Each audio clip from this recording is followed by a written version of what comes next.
औरत भी अल्लाह की बहुत खूबसूरत और हसीन तख्लीक है, मोतियों से भी बढ़ के कीमती है। और अल्लाह ने उसको जो हुस्न दिया है वो सबके लिए नहीं है। हमारा हुस्न सबके लिए नहीं है, हर एक के लिए नहीं है।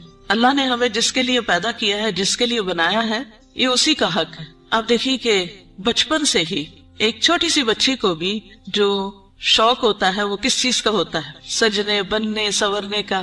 छोटे छोटे बच्चे माओ की लिपस्टिक्स का क्या हाल करते हैं, सिर्फ अपने ऊपर नहीं लगाते, दीवारों में भी लगा देते हैं। और इसी तरह कुरान मजीद में भी आता है, अब युनश्शअ, क्या वो जो जेवरात में पाली जाती।